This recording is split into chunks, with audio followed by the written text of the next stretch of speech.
Hello အားလုံးပဲမင်္ဂလာပါကျွန်တော်ဆိုင်ဝက်ဖြစ်ပါတယ်အခုချိန်မှာပေါ့နော်ကျွန်တော်တို့robot ကောင်ကိုအခုခံရတာဖြစ်ဖြစ် RC ဆွဲရတာဖြစ်ဖြစ်ဘယ်လိုဆွဲရမလဲပြောပြပေးမှာဖြစ်ပါတယ်ဗျ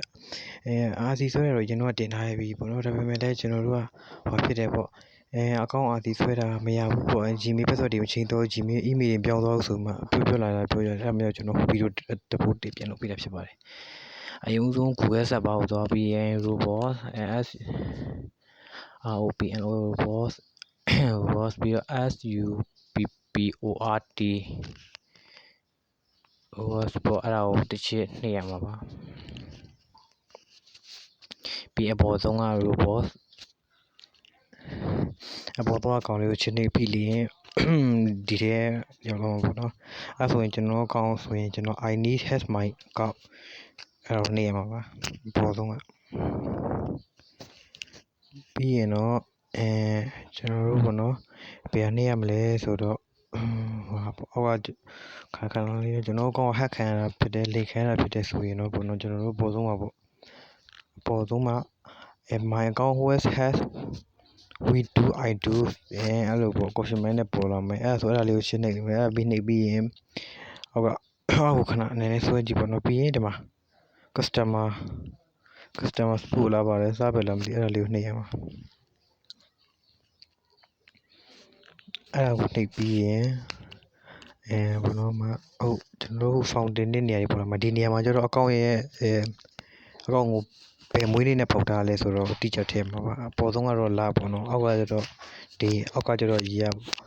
အပေါ်ဆုံးကကျွန်တော် January day ကိုကျတော့16ပေါ့ပြောရ2012ပေါ့နော်2014အောက်ကိုဆိုရင်သူကအထက်ဆိုရင်မရဘူးပေါ့နော်အောက်ကိုဆိုတော့ရဖို့ခင်းရှိရပေါ့အဲ့လိုနေပြီးရင်ဒီလို form ဖြည့်နေရောက်တော့မှာပါ form ဖြည့်နေရကြရင်တော့ကျွန်တော်တို့ပေါ်ဆုံးမှာတော့ user name အောက်ကကျတော့ first name အောက်က image ထည့်ရမှာအောက်ကတော့ confirm email ပေါ့နော်ကျွန်တော်လက်ခံမဲ့ email ပေါ့အောက်ဆုံးကျတော့device try ပေါ့ကိုယ့်ရဲ့ performance ဆိုလဲဆိုတာရွေးမှာဖြစ်ပါတယ်အရင်ဆုံးကျွန်တော်တို့ပထမစမှာ user name ထည့်ရမှာ user name ကကျွန်တော် account user name ကိုကိုယ်မှန်ကိုထည့်ရမှာပါမှားတော့ဖြစ်ဘူးနော်ကျွန်တော်တော့ Zylo Ofnake ထည့်ပဲ first name ကကျွန်တော်တို့ရဲ့ name ကို name ရှိရ name ကိုပြောရပါတော့ပထမဆုံး name ကိုပြောပြီးရင် email ဒါ email နေရာမှာကျတော့ကိုခုကျွန်တော်တို့လုပ်မဲ့ email ကိုထည့်မယ်အောက်ကကျတော့ confirm email ဒီ email ထူထည့်မှာဖြစ်တယ်အဲ့ email ကိုရှိမှရှိနေမှာလည်းဖြစ်တယ်ပြီးရင်device မှာဆိုရင်တော့ Android phone နိုင်မယ်အောင်ဆုံးကြတော့အကောင့်ကဘယ်လိုဖြစ်သွားလဲဆိုတော့ကျွန်တော်ကဟက်ခံရတာပါအဲ့ဆိုတော့အကောင့်ဟက်ကိုနိုင်မယ်အောင်ဆုံးကကြတော့forget password လေးကျွန်တော်က password ပေးသွားဖြစ်တယ် forget password ကိုနိုင်မှာဖြစ်တယ်ပြီးအောင်ဆုံးမှာတော့လိုရင်းတူရှင်တွေပဲရေးမယ် please have my account please have me လို့ရေးထားလိုက်မယ်အဲ့တော့လွယ်တယ်ပေါ့နော်ဘာသာတော့ပြည်စုံရေးမှ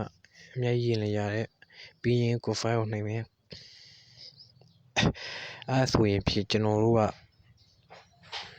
ကန်းဆောင်ပဲနော်သူ့ကိုအချက်လက်တွေတင်ပြလိုက်ပြီပေါ့နော်အချက်လက်တွေတင်ပြလိုက်ပြီဆိုဘယ်လိုလုပ်ရမလဲဆိုတော့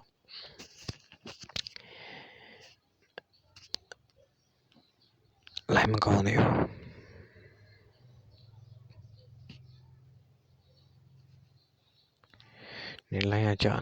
နေလိုင်းကြနေတယ်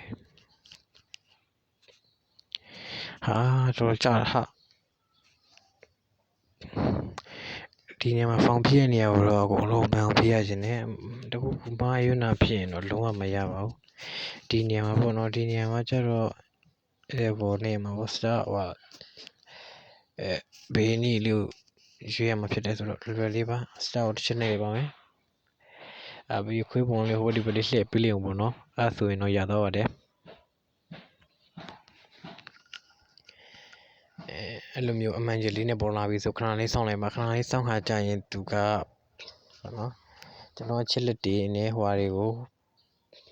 တခါတည်းဟိုမှာပို့ပေးမှဖြစ်တယ်သူတို့ရဲ့ဟာကိုပို့ပေးမှဖြစ်တယ်